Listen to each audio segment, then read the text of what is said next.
é a base da nossa transformação. E, ultimamente, no movimento espírita, temos visto um aprofundar do estudo da história dos vultos do Evangelho. É evidente que todos nós conhecemos, ouvimos histórias, alguns até em outras religiões, antes de chegar ao Espiritismo, ouvimos histórias dos vultos do Evangelho. Todos aqueles que estiveram com Jesus, ou que após a partida de Jesus, tiveram uma vida que serviu de referência e serve de referência para todos nós. Maiormente, nós ouvimos falar desses vultos quase que místicos, com lutas santificadas, entre aspas, como se santos fossem, que já tivessem reencarnado de uma forma que eles tivessem já sabendo de tudo e tivessem já enfrentado tudo aquilo, como se tudo aquilo fosse realmente a realidade. Então, era normal nós olharmos para aqueles vultos, e é ainda em grande parte das pessoas, dos espíritas inclusive, e se colocar numa posição bem abaixo, quase que se escondendo pelo tamanho desses vultos, que são realmente valorosos, como nós vamos ver a seguir. Ocorre que, com o advento da mediunidade, à luz de Chico Xavier, de Ivone Pereira, Divaldo Franco, Raul Teixeira, nós tivemos a oportunidade de ter acesso a vários fatores e eventos que desnudam esses vultos para nós. Com Amélia Rodrigues, na série evangélica com Divaldo Franco, encontramos, vindo dos arquivos do mundo espiritual, várias histórias que mostram o outro lado que a Bíblia não mostra. Temos ali um manancial de ensinamento para ver como que Lázaro se comportou no dia em que Jesus retira ele de dentro do túmulo. Podemos ver como se comportou Maria de Magdala, Joana de Cusa, Pedro, João. Podemos ver em Paulo e Estevão, pelas mãos de Chico Xavier, com o Espírito Emmanuel, como foi a transformação de Paulo ou a transformação de Estevão. Como que esses vultos foram vencendo todos esses fatos. Quando nós viajamos pelas páginas de Humberto de Campos, nas mãos de Chico Xavier, observamos como vários desses vultos foram analisados e como que nós encontramos. Quando nós vamos pelo Espírito Miramês, pelas mãos de João Nunes Maia, visitar a vida de Francisco de Assis, nós vemos várias fases e várias formas que Francisco passou para nos deixar um legado. Ultimamente, com o advento da psicologia transpessoal, pela veneranda Joana de Anjos, as mãos de Divaldo Franco, vamos ter a oportunidade de verificar o perfil psicológico de vários desses outros. Vamos ter nas condições de, juntando Jesus e Kardec, e alguns dos próceres da psicanálise que passaram pelo mundo, principalmente Carl Gustav Jung, vamos podendo verificar o perfil psicológico desses vultos, como eles atuaram. Quando nós olhamos por esse prisma a história de Francisco de Assis, normalmente nós olhamos como São Francisco e vimos a parte linda dos bichinhos, dos animais, mas não nos damos conta da sua intimidade. Não entendemos a luta com a sua sombra, porque ele tinha sombra. Não verificamos o esforço que ele teve que fazer para romper, no século XIII, filho da família mais rica de Assis, romper com o pai, romper com a mãe. O ato de desnudar-se, entregar a roupa ao pai, é um ato fortíssimo. E seria forte hoje, se um de nós fôssemos fazer isso com os nossos pais. Talvez, muito provavelmente, nós não teríamos coragem de fazer isso. Talvez nós ainda não estejamos no nível psicológico de ter essa decisão interna dessa relação com Jesus, de tomar esse tipo de decisão que Francesco tomou após ter voltado da guerra de Assis e Perugia, de ter ficado preso 1 ano em profundas meditações. Francisco era um homem inteligente. Trazia da sua última encarnação como João Evangelista, ele trazia já um nível evolutivo muito alto e uma inteligência refinada. Para a época, a sua mãe, Dona Pic, de formação francesa, de origem francesa, dera a ele a mais esmerada educação e deu a base filosófica católica para que ele sobrepujasse e fizesse o que fez. Mas enquanto esteve preso, ele questionou-se, porque até então era um jovem rico, um mancebo rico, namorador, e que tinha uma vida farta, e que estava fadado a casar e dar continuidade nas coisas do pai. O encontro com a guerra, o encontro contra as dores do combate, fez arrefecer nele o sonho de ser um grande cavaleiro. Um grande cavaleiro, um grande herói, como era comum aos jovens de boa família, né? Quando ele volta, naquela tarde de forte nevasca, em que o seu cavalo vai calmamente, passando pela colina que domina a região da Úmbria, tendo aos pés da planície cheia de trigo, onde hoje existe a Assis Nova, ele se desloca em direção ao portão de entrada da Assis Antiga. E os guardas da cidade fortificada, como até hoje existe, alertam pela vida de um cavaleiro que cai do cavalo na entrada da cidade de Assis. Quando então identificam Francesco de Bernardone, o filho do Pedro Bernardone. Depois de 1 ano preso, retorna e, tomado de uma febre muito alta, passa um bom período em situação dolorosa. Quando sai dessa febre, o Francesco de Bernardone já não existe mais. Depois de vários eventos mediúnicos, Francisco toma pé da sua missão e parte para o processo de introspecção, de meditação profunda, de autoevangelização para o encontro consigo e com Jesus, para que ele tomasse a decisão que ele toma, para converter-se no que ele se converteu.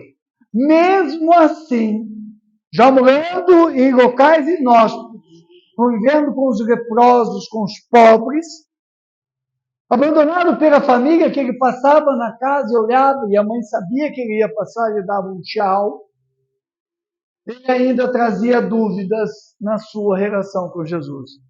Ele tinha uma sombra, porque ele tinha soberba de ser igual a Jesus.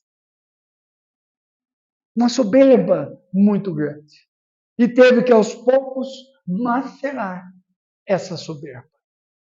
Do outro lado, na mesma cidade, uma jovem bonita, de família rica, prometida talvez a Francesco, nos enlaces de família, rompe naquele século com a família aos 18 anos. E vai seguir Francesco. Uma jovem de cabelos loiros, olhos azuis, de uma beleza ímpar, invulgar, inteligentíssima, madura, mas que vai, através da sua decisão, para aquela época, um escândalo. Para hoje, não um escândalo tamanho, mas que seria difícil de qualquer mulher tomar essa decisão, mesmo as mais novas, de romper com a família para seguir alguém em nome de uma religião. Estamos falando de Clara de Assis. Mas Clara de Assis trazia na sua personalidade já o germe das grandes tomadas de decisão. Pois ela já tinha estado diante de uma decisão difícil quando ela, amando de Jesus, volta para viver com seu marido intendente de Fusca, que não aceita a sua oferta de seguir Jesus na Judéia. Mas anos depois, no Coliseu de Roma, trabalhando como empregada doméstica, pois o marido caiu em desgraça. Era ao lado do filho, na cruz, no Coliseu. O soldado romano diz a ela: és Patrícia, renega o Nazareno e nós te libertaremos. Ela: não posso. E o filho grita. E até hoje eu fico imaginando, se eu fosse mãe, o grito de um filho para a mãe: mãe, renega! E o filho não seguia Jesus. O filho acompanhava a mãe por segurança e fora preso. Ele não tinha nada a ver com Jesus. E ele então: não posso, meu filho. Já o reneguei uma vez por você, seu irmão e seu pai. Não posso mais. E ela não renega. E morre na cruz com o filho. É Joana de Cusa que depois é Clara de Assis. Um espírito treinado nos momentos difíceis, tomar grandes decisões na sua relação com Jesus, buscando entender-se para transformar-se, para evangelizar-se. Depois, vamos encontrar Joana de Cusa, Clara de Assis, como Sola Inês Juana de la Cruz.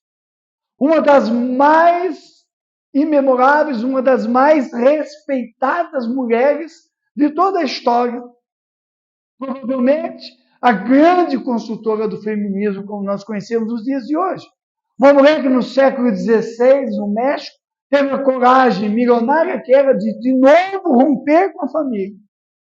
Ir para um convento e ser proprietária da maior biblioteca da época, dita pelos conquistadores espanhóis. Uma mulher tão perigosa que era mantida no convento por causa dos seus poemas, dos seus escritos, da sua defesa da libertação da mulher, século XVII. É desse espírito que nós estamos falando. Para depois, como Joana Angélica, ter o corpo varado pela baioneta do soldado português em Salvador, na Bahia, em 1822, nas lutas da independência, por proteger as noviças internas que sofreram um ataque das tropas portuguesas. E agora, Joana de Ângeles. Estamos diante do espírito que tomou decisões ao longo da sua jornada, servindo de referência para nós. Mas não foram decisões fáceis, foram decisões difíceis, que exigiram uma preparação espiritual para essas decisões. São espíritos que pegaram aquele dizer de Jesus para o jovem mancebo: tome a tua cruz, não olhe para trás e me siga. São espíritos que entenderam esse tomar a cruz, que é preciso entender para que nós possamos entender o cisco e a trave. Por que eu não consigo tirar a trave do meu olho, mas eu consigo ver o cisco, o defeito no outro? Por que eu consigo apontar o dedo para o outro?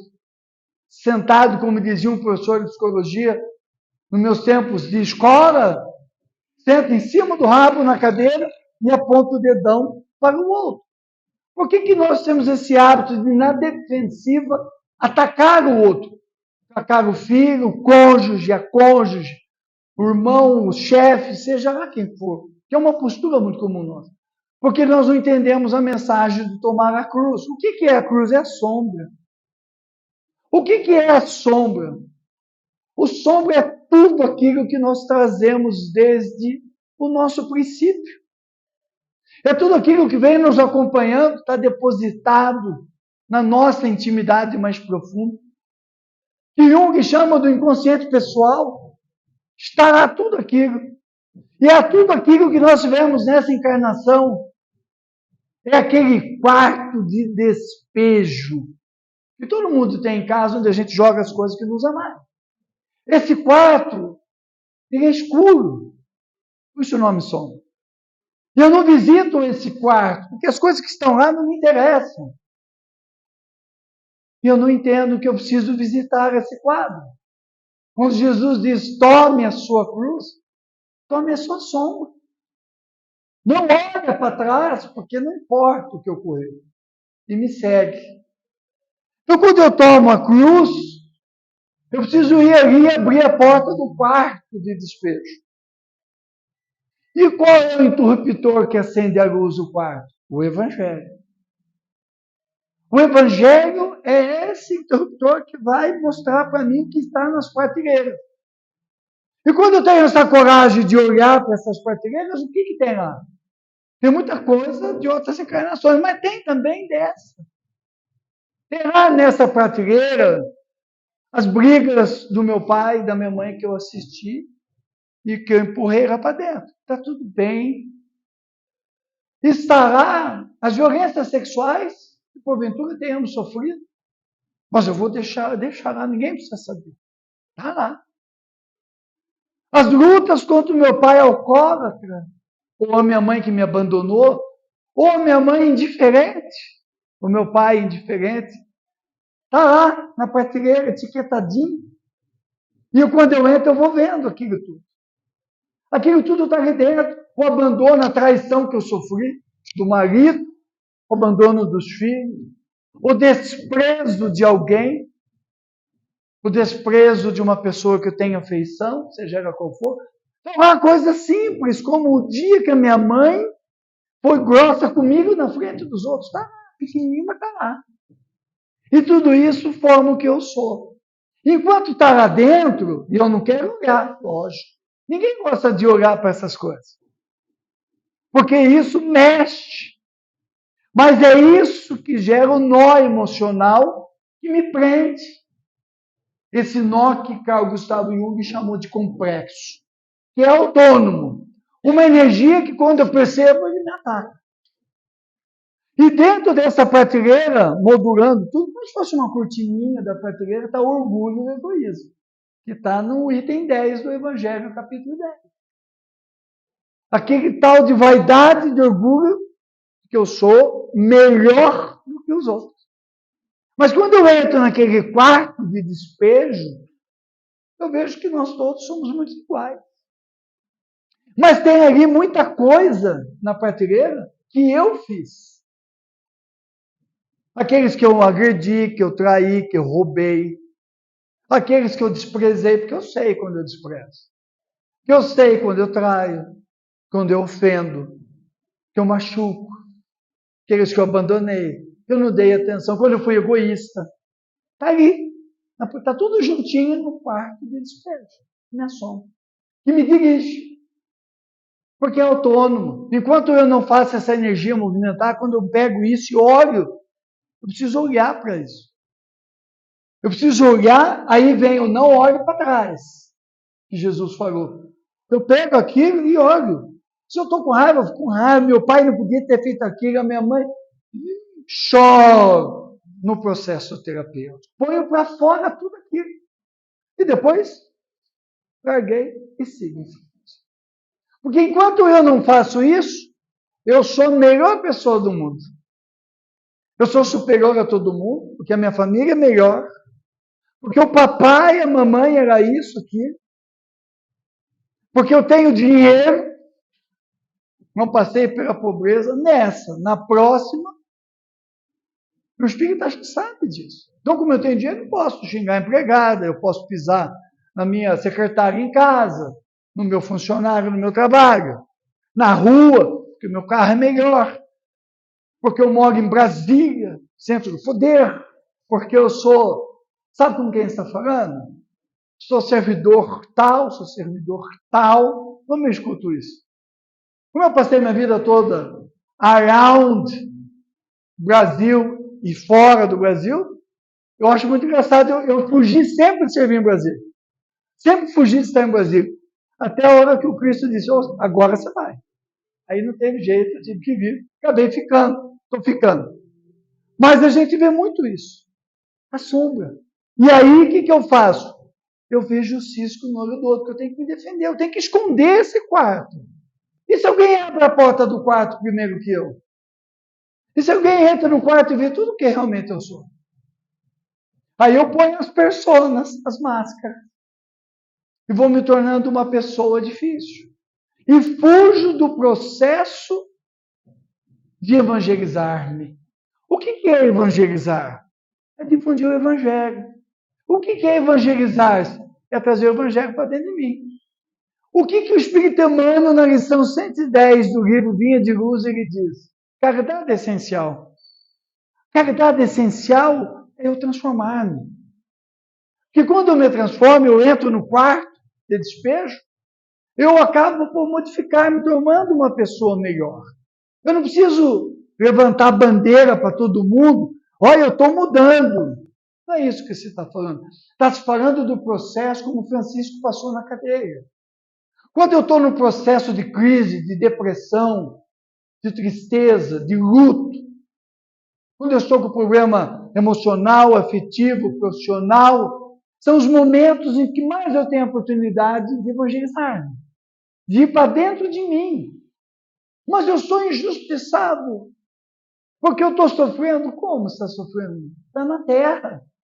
Terra é planeta de provas e expiações, não é ilha da fantasia.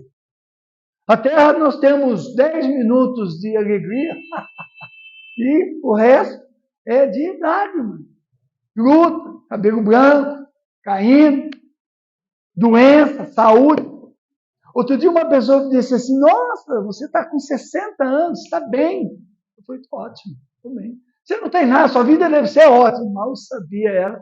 No momento que ela falou, eu tinha saído do hospital 2 dias antes.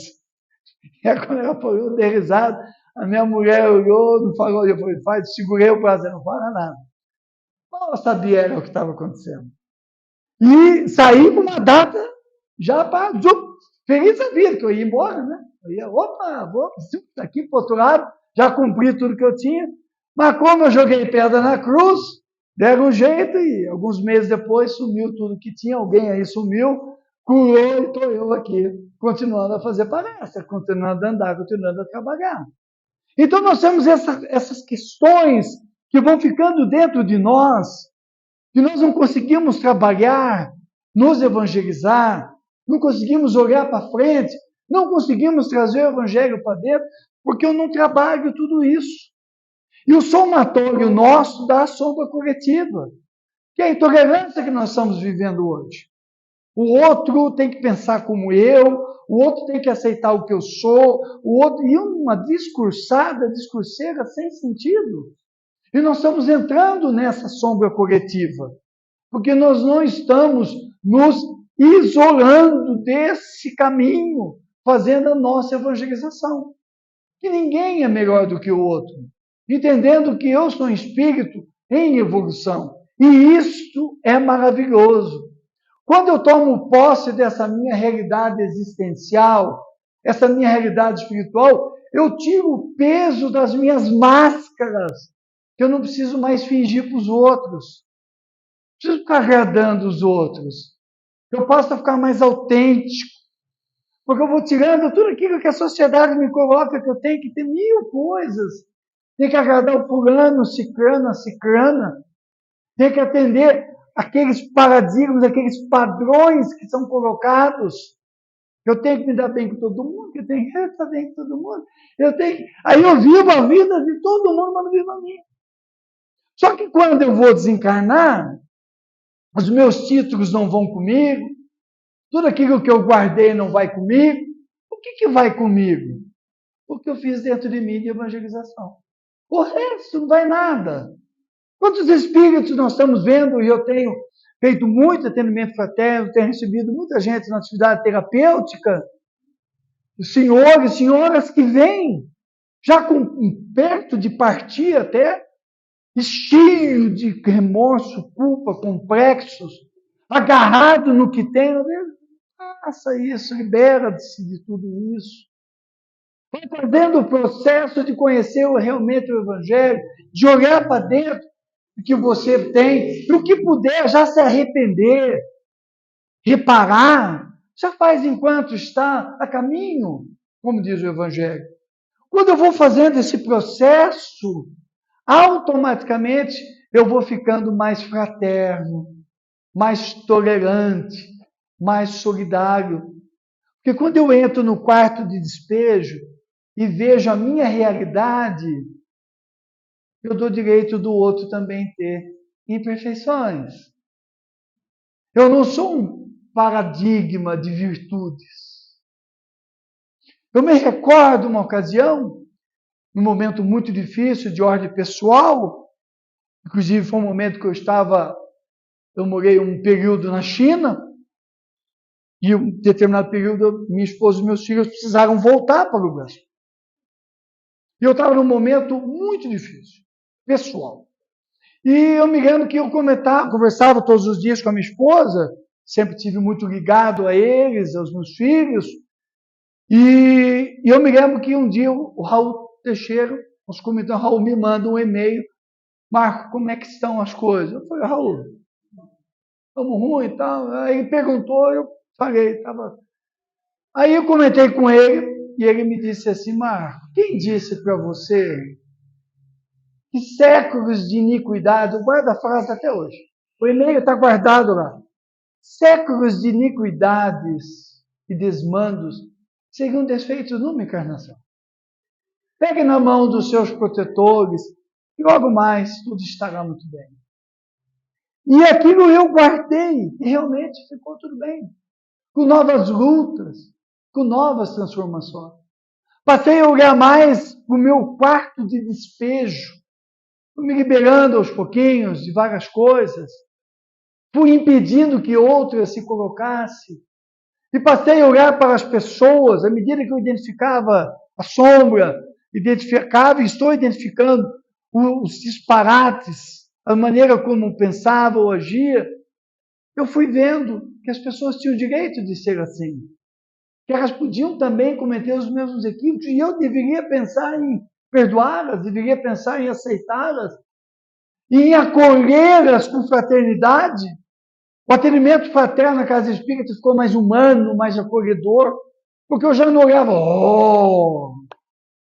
a gente passa a olhar para a pessoa com outro olhar. E quando eu vou desenvolvendo isso, o que vem de quem está do meu lado, próximo, mais próximo, já deixa de me atingir os milímetros, como me atinge hoje. A fala da minha nora, do meu genro, do meu filho, ou do meu cônjuge, da minha cônjuge. Eu vou dando o direito dele errar, dela errar, e passo a ver que eu posso ser mais feliz nesse contexto. Porque nós estamos vivendo com espíritos imperfeitos, porque nós também somos imperfeitos. Então, a partir desse momento, eu vou me libertando. E o Espiritismo vai sendo o suporte que eu preciso para eu vencer. A fluidoterapia espírita, parece o estudo, o passo, o trabalho espírita, a leitura. Quando possível, a terapia em casos mais graves, vão me ajudando a entrar nesse quarto de despejo. E eu vou seguindo, confiante de que eu fiz o melhor do que eu podia fazer. Tome a sua cruz. Não olha para trás. Não se preocupe com o que os outros vão dizer. Não se preocupe com o que as pessoas estão mostrando. Porque as pessoas estão se escondendo atrás de uma máscara para também esconder o seu quarto de despejo. É óbvio que eu não vou abrir o meu quarto de despejo e dizer, entra aqui e vê tudo. Não, não é essa a proposta. Eu vou fazendo isso comigo. Diariamente eu vou trabalhando essa questão. Diariamente eu vou olhando o que eu estou fazendo. Diariamente eu vou me analisando a pouco e pouco. E vou descobrindo em mim um tesouro que eu não sabia que existia. Por quê? Esse quarto de despejo, ele fala de nós. Ele fala de mim. Ele veio comigo, ele me trouxe até aqui, diz Joana de Anjos, na obra inesquecível Psicologia da Gratidão. Seja grato à tua sombra. E aí eu desenvolvo por mim um alto amor, um alto perdão. Eu não queria fazer aquilo, porque eu sou Deus, segundo Jesus em João. Mas naquele momento a sombra me dominou. Eu estava aprendendo a lidar com aquele tipo de sentimento, como me disse certa vez, o Divaldo me chamou e me disse, você vai lidar com certas energias. Ainda não consegui, já estou adiantando. Faz 10 anos ele falou, eu estou lutando. De vez em quando ele pergunta, você já aprendeu? Vai devagar, talvez na próxima encarnação. Eu estou lidando. Tem energias que chegam em nós que eu não consigo. Sentimentos, pensamentos, momentos que eu não quero. Mas eu vou me dando direito, eu vou me amando. Não vou sendo condescendente, que é diferente. Mas eu vou me perdoando. Eu vou me amando, eu vou entendendo. Eu não queria ter feito aquilo. Então eu choro. Eu choro no travesseiro, que eu chore no chuveiro, que eu chore no cantinho do jardim, até de pena de mim. Mas eu choro e vou aliviando. Porque eu não fiz porque eu sou mau. Deus não nos criou mal. Ele nos criou para que nós aprendêssemos a lidar com o livre-arbítrio. Aprender a fazer escolhas. Naquele momento eu não fiz a melhor escolha. E eu vou aprendendo a viver com esse meu quarto escuro. A luz do Evangelho vai iluminando cada vez mais esse quadro. E a sombra vai diminuindo. E aí eu me torno aquela pessoa mais autêntica, aquela pessoa mais light, mais tranquila, mais assertiva, mais decidida, mais generosa, para com tudo e para com todos.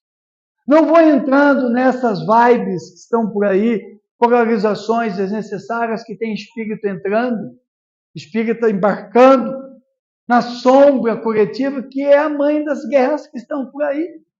Da intolerância de que a minha região é melhor que a do outro, que a minha vida é melhor que a do outro, que a minha cidade é melhor que a do outro, que o meu filho é melhor que a do outro.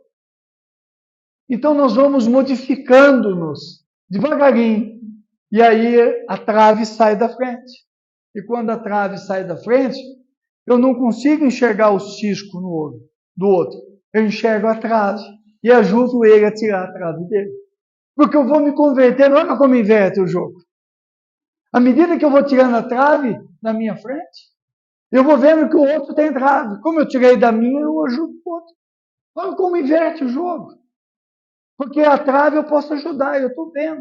E como que eu ajudo? Na atividade espírita, alimento fraterno, na palestra, no estudo, conversando com alguém, que eu vou passando a experiência que eu tive no conhecer a minha sombra.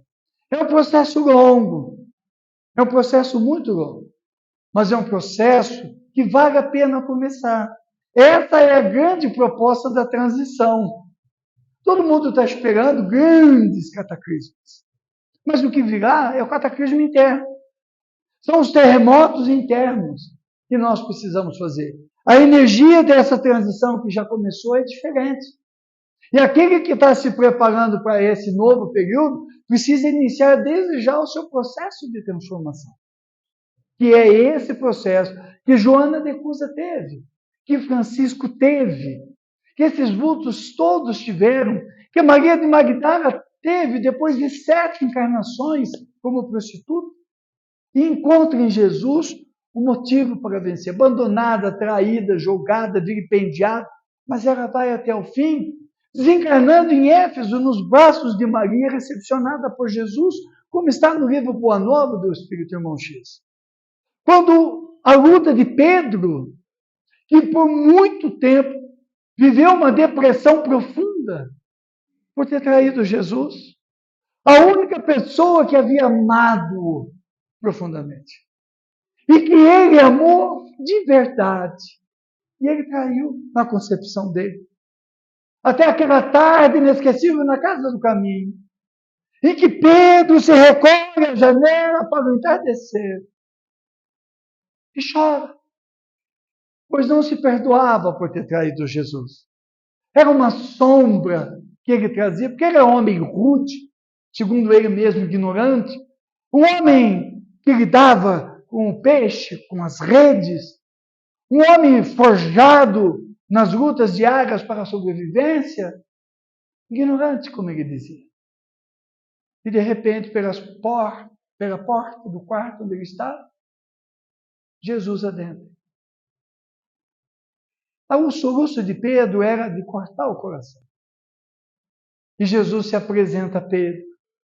Ah, Pedro, eu já te falei. Enquanto tu demoras a chorar a tua traição, as pessoas te esperam para que você as ame em meu nome. Vá, Pedro, e fale em meu nome. Se perdoe. E tenha uma longa conversa com Pedro. Quando Pedro dá conta de si, é como ele estivesse voltando de um grande sonho, mas ele havia conversado com Jesus. E ele aí inicia o seu processo de transformação. É doloroso, é paciente, é difícil. Nós estamos vivendo a proximidade do período de Natal. Normalmente nós nos reunimos, e isso deve ocorrer com a família, estamos juntos de todos, fazemos as brincadeiras de Natal, a árvore, não pode faltar os quitutes. Eu estou viajando com a família, um período fora do país, Natal fora daqui, e aí eu perguntei para minha mulher, a Thelma, o que vai ter no dia de Natal? Mário, dia de Natal nós vamos estar fora daqui. Vai ter nada. Vai ter um hambúrguer, tá bom? Do McDonald's. Eu falei, e o Chester? Que a tradição em casa é o Chester. Mário, não dá o jeito. Mas os meus filhos, mais espertos que eu, já acharam o lugar onde nós vamos estar que tem Chester. Alguma coisa parecida com o Chester. Então vai ter o Chester com pêssego, com figo. Tudo isso faz parte da nossa vida. Mas talvez a maior proposta que nós tenhamos hoje, que nós espíritas precisamos considerar, é a proposta de nós renascermos com Jesus. Aquela noite foi a noite mais iluminada que a Terra já teve. O Espírito Amélia Rodrigues narra com uma profunda emoção aquele dia em que Jesus se corporificou, não pode ter dúvida quanto a isso. Jesus reencarnou. A reencarnação de Jesus é o maior presente que nós tivemos. Porque quando ele se embosca no corpo físico, ele nos dá um exemplo de amor, de renúncia, de abnegação. Um exemplo muito similar ao da mulher, quando aceita no seu ventre um espírito que reencarna. Renúncia, abnegação, o amor em maior alto grau. Destino único, condição única do corpo feminino. Sentido de vida. O que é muito diferente de qualquer outra avaliação ou pensamento. Quando Jesus se embosca no corpo, ele valida o processo de reencarnação e diz, sou teu irmão. E por amor a ti, estou vindo ao corpo, levando 1000 anos para que o seu processo de reencarnação fosse completado. Maria, o vaso escolhido a dedo por Jesus, também levou séculos para ser preparada em termos energéticos, para receber aquela energia toda que estava sendo condensada de uma forma única. O processo de aproximação de Jesus da Terra, naquele tempo, é o mesmo que está acontecendo hoje. E nós não estamos percebendo. Ele já está no psiquismo da Terra de novo, não para reencarnar, mas para estar perto de nós, nesse momento de transição. À medida que a dor vai se tornando mais forte, é sinal que a aurora do novo tempo está cada vez mais clara, que é a luz dele se aproximando. Então aquela noite foi uma noite iluminada na Terra. Algo aconteceu em todo o planeta que as pessoas tiveram uma emoção diferenciada. Tiveram um momento único. Não sabiam o que estavam sentindo. É relatado pelos historiadores da Terra, particularmente da Oxford University e da Jerusalém University. Há publicações recentes dizendo que por todo o planeta, naquela noite, houve uma emoção indescritível, uma paz. Mas Amélia Rodrigues narra que naquela noite, o maior anfiteatro da Terra foi instalado em cima da manjedoura, do estábulo, em Belém. O céu era límpido como nada e frio, mas milhares de espíritos de escola ocupavam as arquibancadas desse anfiteatro. E um coral de vozes celestiais cantava e encantava, emocionando os corações que lá estavam. Quando Jesus vem ao mundo, no par, uma emoção toma conta de todos. E o coral canta aquela frase que nós achamos que havia sido criada por alguém. Mas é a frase, é o hino que eles cantaram. Hosana ao Senhor. Paz na terra aos homens de boa vontade. Jesus, o nosso Cristo. É a oportunidade de nós fazermos o mesmo processo que ele fez. E nesse período de agora para frente, nós tomarmos a decisão única que nos compete.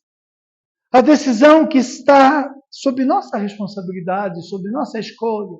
Aí sim, exercendo o direito de ser dono da minha vontade, da minha escolha, tomar a decisão de olhar para o quarto de despejo e ir tirando todos aqueles nozinhos e se dando o direito de encontrar os céus, aquele tesouro que está ali dentro, envolvido por tudo aquilo que eu trouxe da minha vida.